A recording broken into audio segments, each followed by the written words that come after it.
They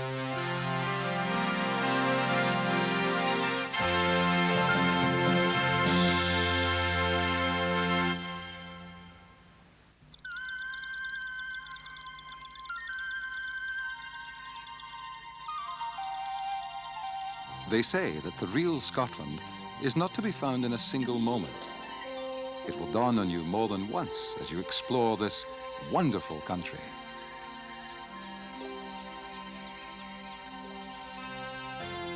Gradually, you will realize that this apparent land of magic, which could be anywhere, could be nowhere else. Whatever the season, spring, summer, or autumn, the colors tell you where you are. There's nowhere else where the light can change as it does here in Scotland.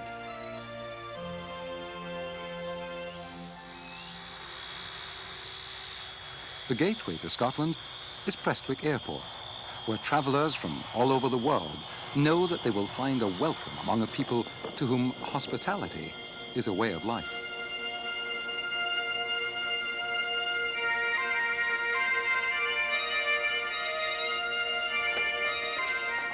What's needed here, as someone once said, is a well-developed sense of wonder. Romance is not the word. It lacks the depth of feeling which Scotland engenders among those who are alert to her charms. On your first visit, beware. It will not be the last.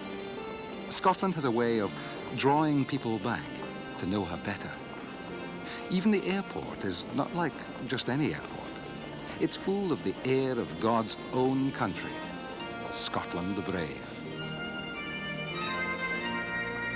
The first thing to accept on visiting Scotland is history and its profound influence on the landscape and the people.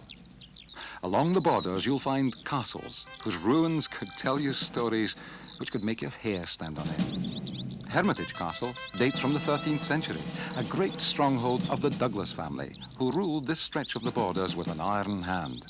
The windows may be blind today, but they have seen more history than most.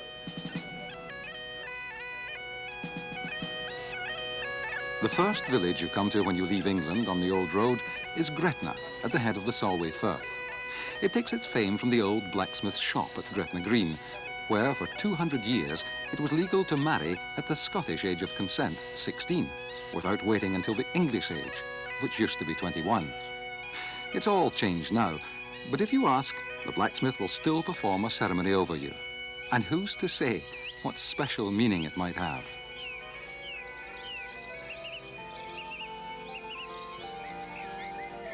The border region is haunted by stories of the past. To today's visitor, it may be the place to catch salmon, or to buy tweed or cashmere, or to search for ancestors. But you may be sure that those ancestors knew this area when it was very much the border, changing hands every few years between England and Scotland.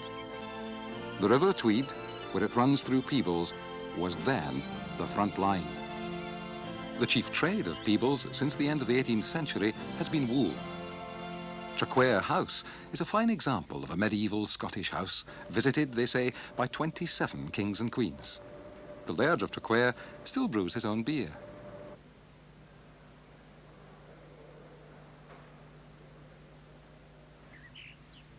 Melrose Abbey has fine perpendicular windows, and nearby Jedburgh Abbey dates from the 12th century. Both were founded by French monks. Together, they suffered the fate of all abbeys under Henry VIII, but they left behind them a link which nothing could undo with France and the Catholic faith. Jedburgh has its own jail and a house which tells the story of the links with France in all its grandeur and sadness. This was where, they say, Mary Queen of Scots lived for part of her heroic and doomed existence.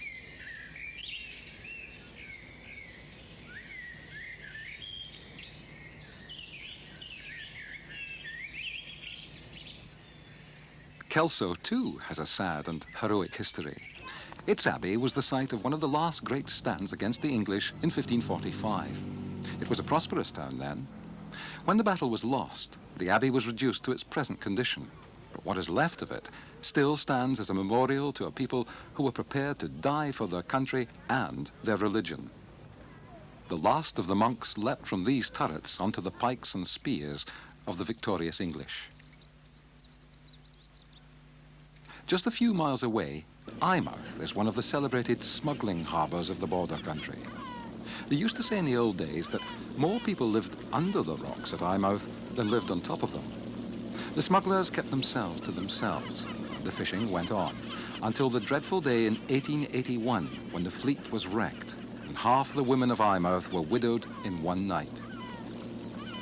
Now, a museum stands as a memorial to that night, and the fishing goes on.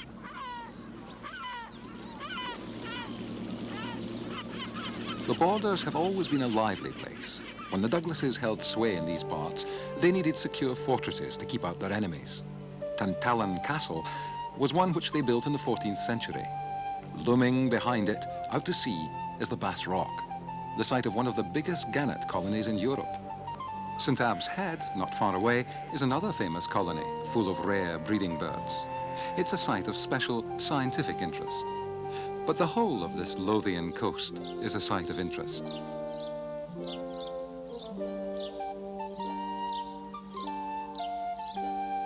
Inland, in elegant Haddington, there's a trail which guides you through centuries of the town's distinguished history.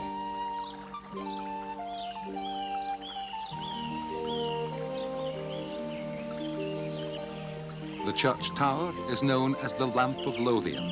It shines out across the birthplaces of John Knox and Samuel Smiles. The Firth of Forth was carved out by glaciers long before mankind ever appeared in these parts. The Queen of the Firth of Forth is the city of Edinburgh.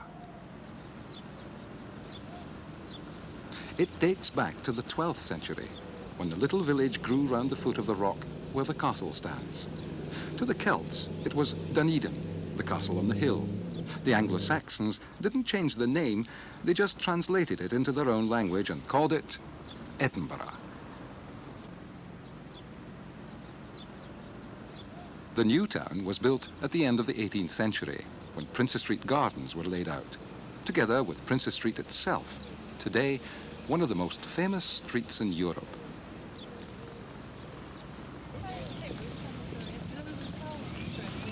Waverley Market is newer than that, but it serves a very old purpose, not just as a trading place, but as a meeting place for people from all over the world.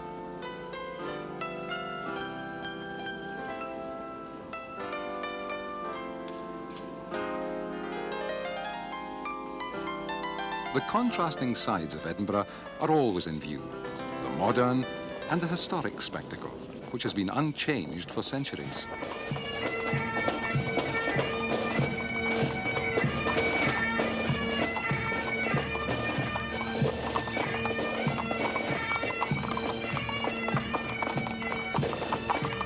Whether you want to explore the 1,000 years of history which is enshrined in the Royal Mile, or dig back into your own past, is entirely up to you. The attraction of Scotland to people from all over the world is the fact that they might have had ancestors here in the distant or not so distant past. Cynics might say the bagpipes sound like somebody trying to strangle a cat. Some Scotsmen don't care much for them either, but the thought that you might be entitled to your own tartan, actually to be a member of this ancient country, is another thing again. Pride in the past is the hallmark of the Scot.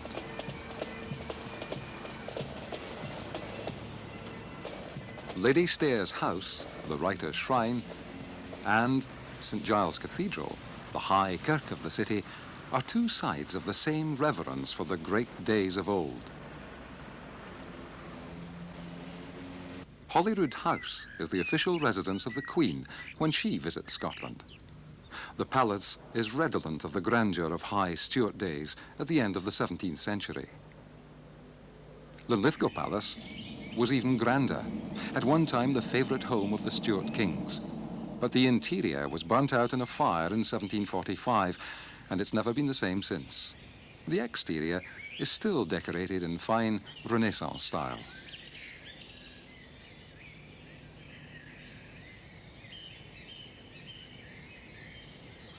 Beside the palace lies Linlithgow Loch, a little piece of the country, but close to one of Scotland's major industrial areas, specialising in oil and chemicals.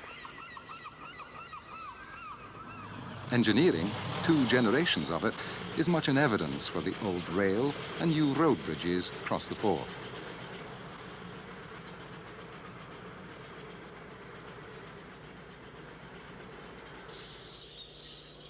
The Palace of Scone is a relatively recent addition to the scene, but it stands on foundations 1,000 years old. It contains rare porcelain and ivory, wonderful furniture, and some of the finest bed hangings in Scotland. It is said they were embroidered by Mary Queen of Scots herself. Perth, on Tayside, is often called the Fair City. It's a handsome, prosperous place with a maritime past.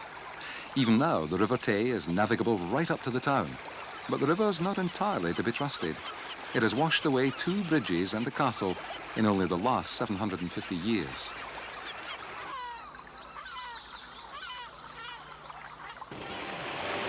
This part of the coast is known as the East Neuk of Fife. Crail is the oldest of the 4 boroughs of the ancient Kingdom of Fife. Once it was the biggest fish market in Europe, but that was a long time ago. Now it's a sleepy little place, but fishing is still important.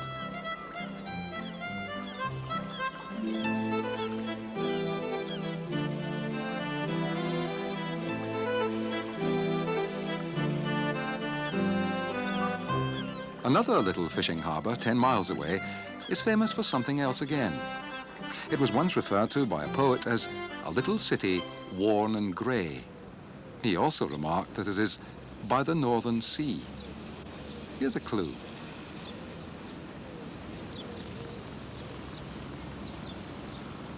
St Andrews, home of the royal and ancient.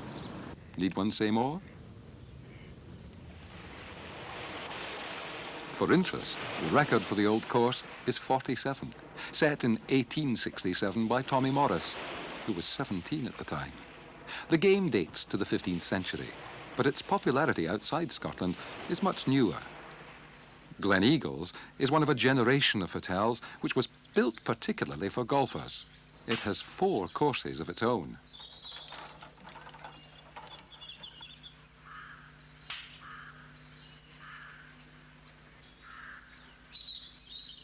Under the protective eye of Stirling Castle, the Dunblane Hydro is an old health resort which has found new life as a luxury hotel. It stands among the glories of Tayside, where the river is quieter than it was in Perth. The hills and glens of Tayside attract travellers in search of tranquil scenery and the deep peace of a rich countryside.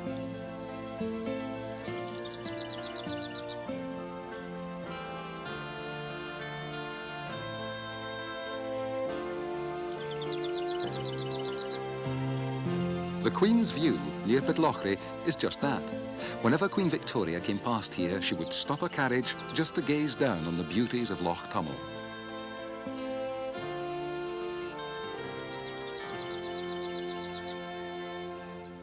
Blair Athol, nearby, was the last British castle to be held under siege by its owner, Lord George Murray, when he came home from the Jacobite campaign in 1746 to find the place full of squatters. But if you're looking for history, it needn't be of a grand sort. You could research your own personal history by finding out whether you're a member of a clan and entitled to wear its tartan.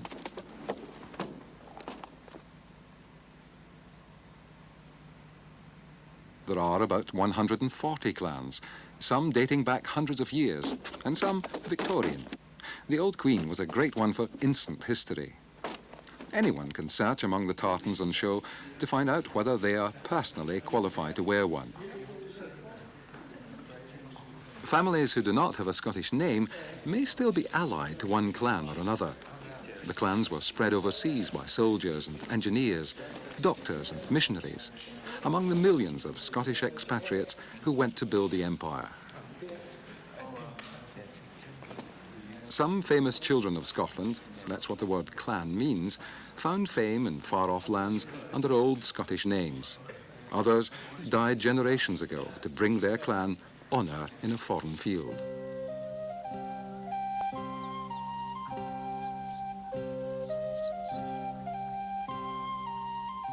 Every inch of Scotland is steeped in its history. The ruins of Ruthven Barracks speak of military glories. And not far away, there's evidence of the animal glories of the old country. Reindeer died out long ago in these parts, but their relatives, brought back from Scandinavia, live comfortably in what was their home before the Ice Ages changed everything. This is the Highland Wildlife Park, not far from Kincraig.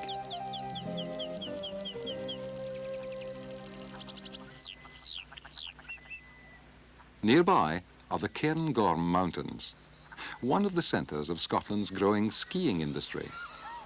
Aviemore may not be the Alps or Tyrol, but it offers year-round sport in Strathspey, the valley of the River Spey. The scenery and the air of energy which surrounds Aviemore and nearby Coylham Bridge attracts travellers, and the travellers attract the sellers of things that travellers like to buy.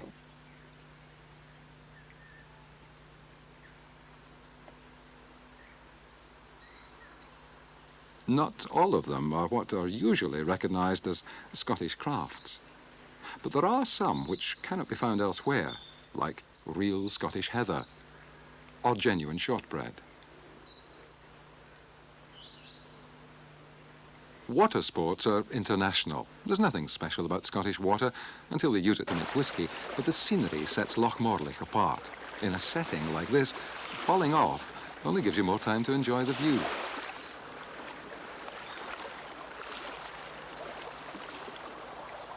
In the Grampian Mountains, north of the Highland Line, but often lowland in appearance, the views are something to treasure.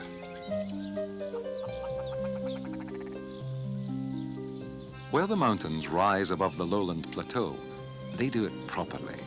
The peaks of the Grampians at 4,000 feet are topped only by Ben Nevis itself.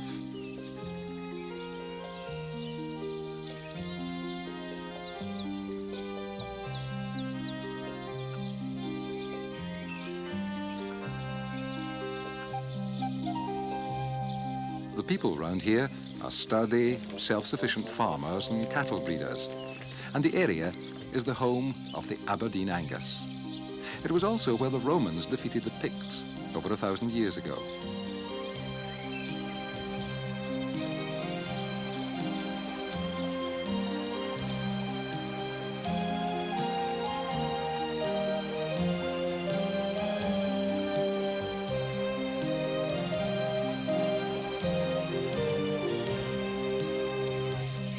Ballater came back into the mainstream of Scottish history only 150 years ago, when Queen Victoria and her husband Prince Albert began to buy land round the small ancient castle of Balmoral.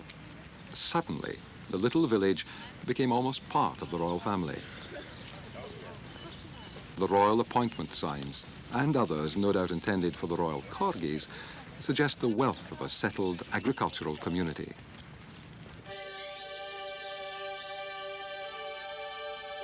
When the Queen found Balmoral, she called it a pretty little castle in old Scottish style. She proceeded to demolish it and rebuild it in the new Victorian Romantic style. Not far away, real castles remember times which were not so settled, when a good thick wall was the best guarantee of peace with prickly neighbours. At Craigievar Castle, they managed to top those walls with gables and turrets to give today's fairy tale appearance.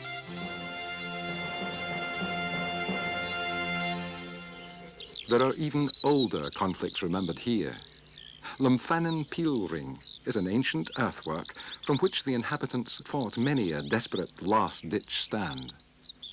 Nearby, ancient beliefs still make their mark on the landscape. Tomnaveri is a Bronze Age stone circle whose function is forgotten, but whose magic lives on.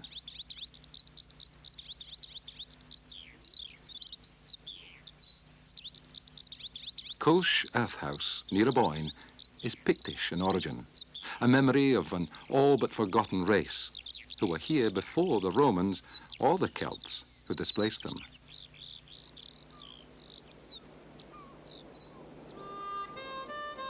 Stonehaven is a quiet little fishing town with winding, narrow lanes leading down to the shore. It's a popular summer resort for people who like to avoid the big cities. But for those who like big cities, there's Aberdeen, not a stone's throw away. It grew up where the Dee and Don rivers meet the sea, and it's always been an important fishing harbour on a grand scale. It's known as Granite City. Its grander buildings sparkle in the sunlight and were put up in the Georgian property boom, as elegant as Edinburgh, but far sterner in aspect. Aberdonians have a reputation for being tight-fisted and somewhat prickly in their dealings with outsiders. This is completely untrue.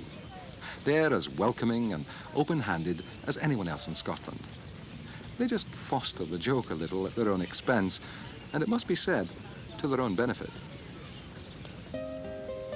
It's a dignified city with a long tradition of culture and learning and growing roses.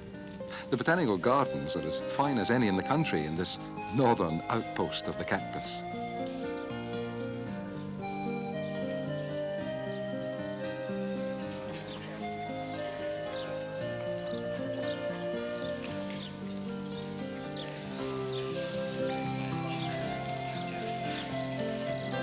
This part of Scotland gave the world something far more memorable than an appreciation of botany in its more exotic forms.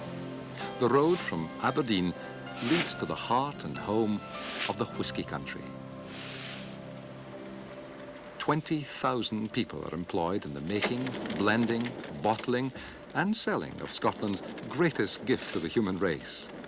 The skills that go to making the water of life are 1,000 years old. It's hard to believe that it was only 200 years ago that the drink was first known outside Scotland. Some Scottish doctors who practiced in London began prescribing whisky as a medicine to their grateful patients. Its fame soon spread to cover the world. Now, pilgrims can inspect the old pot stills and sample the product for themselves, right where it first saw the light of day.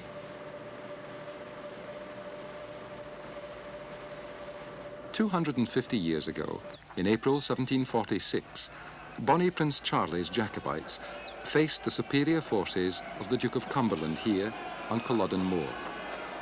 1,000 of them were killed and the rest scattered. The prince died in miserable exile. As someone said at the time, never was there dawn so brilliant, never sunset so clouded as in the young prince's life. But he and his men will never be forgotten. Where the River Ness joins the Caledonian Canal in the waters of the Inverness Firth stands Inverness, a very peaceful town now, but one which was no stranger to English occupation. They say the people here speak the purest form of English there is.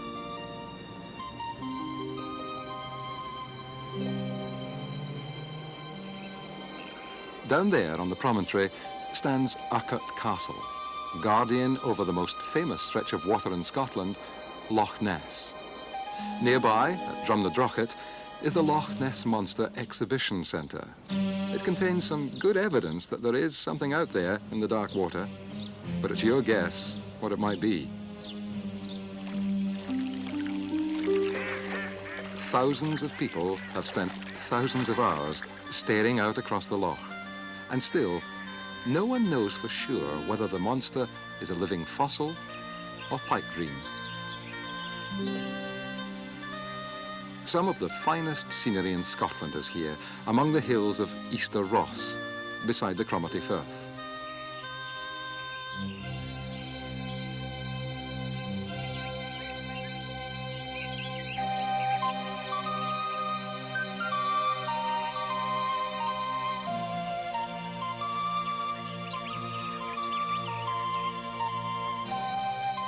Around the villages of Edderton, Helmsdale and Berrydale, tucked in where the glens meet the sea, hangs the magic of the Highland coastline. They're fishing villages, only recently connected to the rest of the world by road. The memory of the lost race is retained in mounds like the grey cairns of Camster, built over 1,000 years ago by the Picts, and still seen by thousands of visitors to Caithness each year.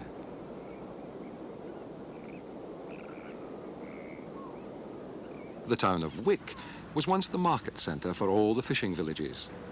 It's no longer the headquarters of the herring trade, but it serves as a market town for the farmers of this part of Caithness.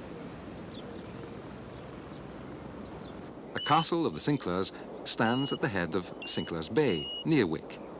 Only the name survives of what was once a mighty fortress. Scotland comes to an end at John O'Groats, the end of the northbound road. It got its name from Jan de Groot, a Dutch settler who was the first person to live up here. Away from the Razamataz, there are magnificent sea views from Dunnet Head, which looks out across the Pentland Firth.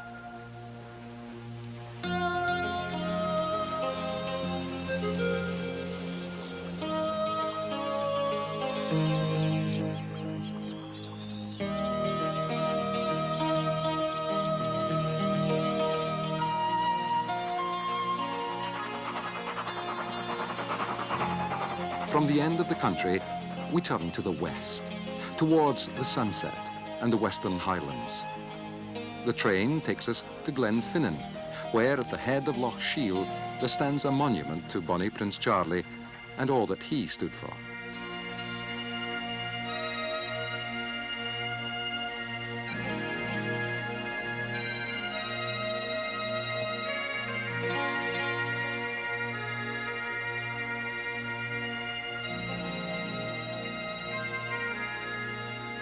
Loch Shiel itself epitomizes the beauty of the Highlands, scenery which cannot be matched anywhere in the world. The country round about inspired Dr. Johnson to make a momentous decision. In 1773, while he was travelling along this road, he made up his mind to write the book which has brought more visitors to Scotland than any other, his Journey to the Western Isles. This is the true road to the Isles, wandering westward through a world-famous landscape. Loch Duich must have appeared on more biscuit tins than any other body of water on earth. Ellandonnan Castle guards the entrance to the loch. It was bombarded by the Royal Navy in 1719 to thwart an attempted Spanish landing in aid of the Jacobites. The nearby village of Dorney has never known a day like it before or since. From the Kyle of Lochalsh, not far from here, the ferry takes just 5 minutes to go over the sea to Skye.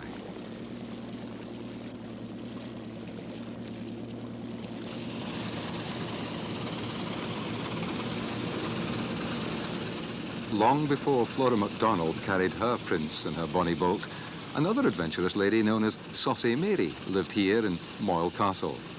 The ruins still stand, but the chain which she stretched across to the mainland has gone. She used to demand tolls from every passing boat.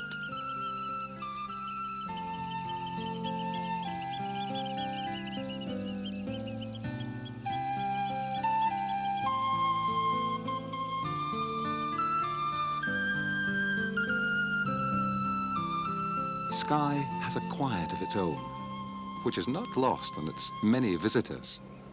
The land is fertile and the climate kind. And though the old crofters might not have had it easy, they had it gentle. Some of the houses are preserved for visitors to admire, and perhaps to provide the material for dreams of getting away from it all.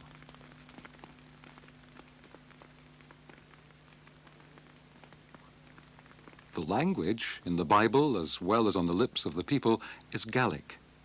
Like the other Celtic languages, it lives on in the westernmost corners of the British Isles.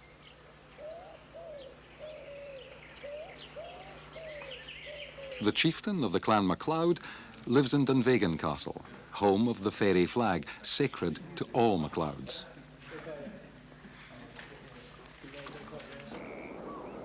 The wealth of this whole island comes from its natural resources and its visitors. Dr. Johnson recognized the prosperity and security of the people in 1773 when he wrote the first tourist guide. Visitors come from all over the world. Scottish ancestry or no Scottish ancestry, while they're here, everyone wishes they were a MacLeod or a MacDonald. Near to Skye is Staffa, the island of staves. It's formed from tall basalt pillars, the result of some long, distant volcanic upheaval. Fingal's Cave on this island gave Mendelssohn the idea for his overture, The Hebrides. Iona has been a source of inspiration for longer than that. The abbey was built in the 15th century, but the island has been a holy place since St. Columba landed here in the year 563 AD. There are 48 Scottish kings buried on the island, from the Dark Ages onward.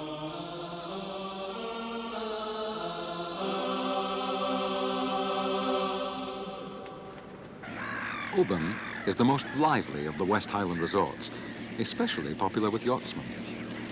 On the hill above the harbour is McCaig's Tower, built by a local benefactor trying to provide work for unemployed fishermen. Sadly, he went bankrupt. Highland cattle gaze peacefully over the waters of the loch. We're in Strathclyde now, the country of the Campbells, whose clan chief is the Duke of Argyll. At Inverary, the castle contains relics collected by the Duke's ancestors from a Spanish galleon which was wrecked nearby.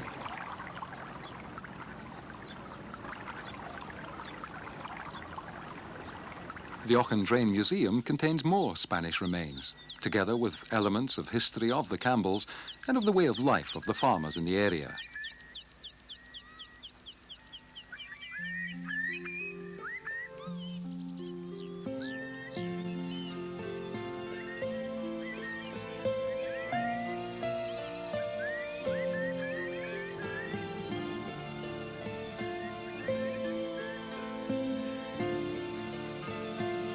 The past is always part of the present in Scotland, the scenery and the families who made it and loved it down the centuries. For visitors, whether they walk or ride ponies, fish, or just stare at the beauty of the Trossachs, the love that this landscape has inspired is easy to understand.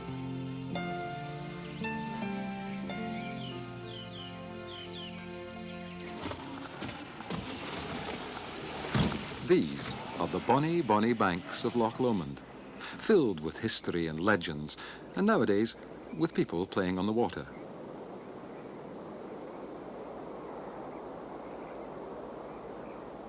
Each island has its own legend, or even a true story to tell from the days of Robert the Bruce or the MacGregor chieftains. The Kyles of Bute form the moat to the Isle of Bute. For sailors, it presents a special challenge, since it's so narrow that in some places you feel that you could touch both sides at once. Rothesay has long been one of the favourite seaside resorts of the citizens of nearby Glasgow. It was one of the favourite holiday places of the Stuart kings, one of whom built the castle here 600 years ago.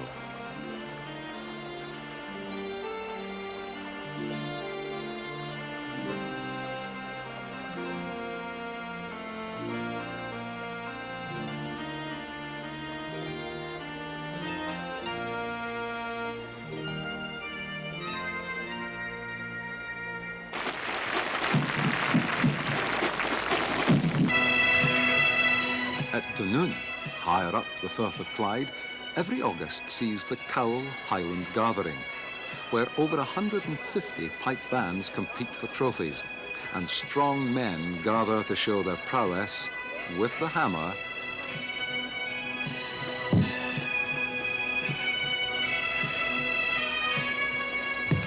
and the caber. The idea is not to throw the caber as far as possible, but rather to flip it over and persuade it to land in as straight a line as possible. And it's not very easy.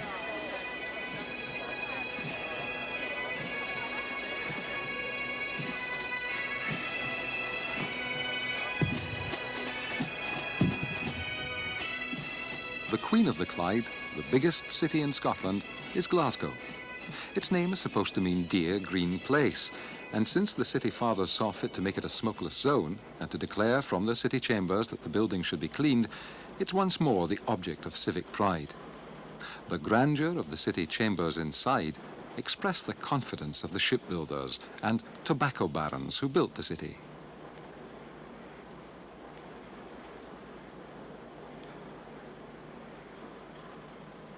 Glasgow has nearly 750,000 inhabitants, which makes it the third largest city in the British Isles, after London and Birmingham. It has been through dark times, but a sense of renewal is in the air these days, and the buildings have been returned to their 18th century glory.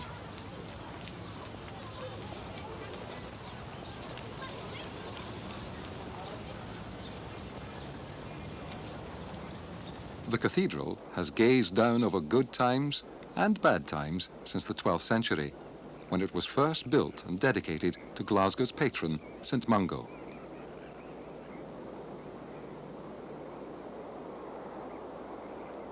A wit once remarked that all Glasgow needs is a bath and a little loving care. She's having her bath, and with the cleanliness, the loving care is returning to the dear green place.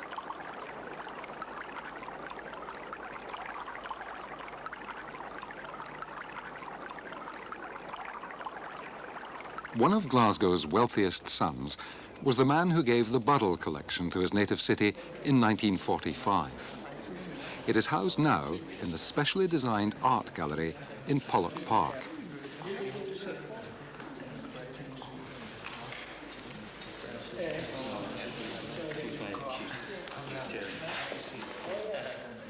The Burrell collection is a wonderland of medieval tapestries, stained glass and antique furniture, ceramics, and European pictures.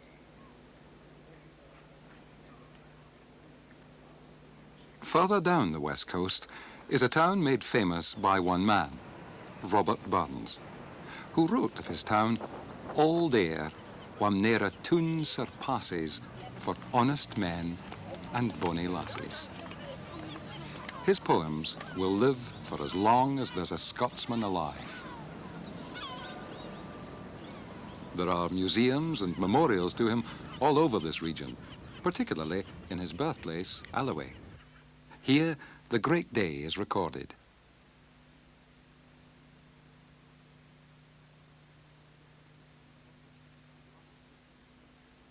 The cottage is as he would have remembered it, as if he had just stepped outside for a moment. The old brig achieved immortality in Burns's poem Tam O'Shanter. This monument stands right beside it. And his family are buried in the kirkyard nearby.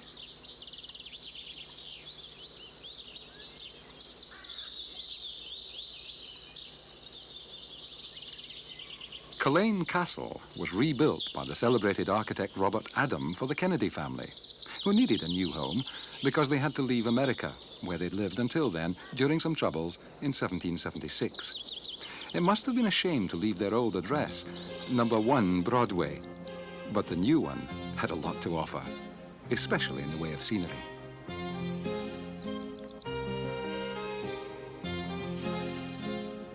This view was presented to General Dwight D. Eisenhower in 1947 as a mark of Scotland's gratitude to a great war leader. His family still makes use of the penthouse suite in Culzean Castle. Further south, in Dumfries and Galloway, lies Port Logan, where a small tidal basin in the harbour attracts cod, which are tame enough to feed out of people's hands. It's 200 years old, but much more recent, barely a century old, is Logan Botanic Gardens. The palms and other subtropical plants here were planted during the period when it was fashionable to demonstrate the fertility of the ground and the mildness of the climate by proving what exotic plants could be made to grow in it.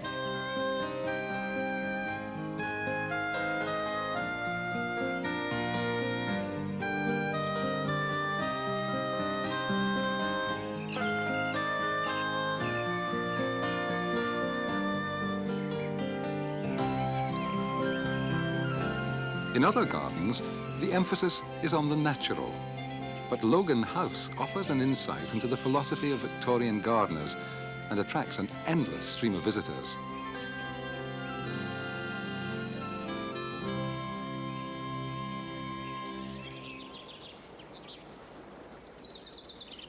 At Kirkcudbright, where the River Dee meets the sea, the mild winds blow over a town with all the grace of the 18th century. Its hospitable harbour was the foundation of a much older settlement.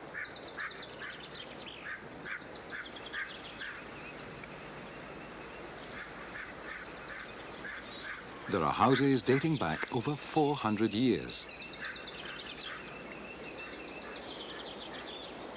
The castle, though, whose ruins overlook the town, is a mere youngster from the 17th century. The last witch was tried in Kirkcudbright in 1805 in front of the toll booth. But they were enlightened times, and she only got a year's hard labour.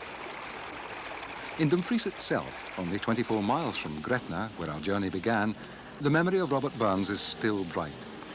He lived here during the last few years of his life, writing his final songs and poems between his working days as a customs officer in the port.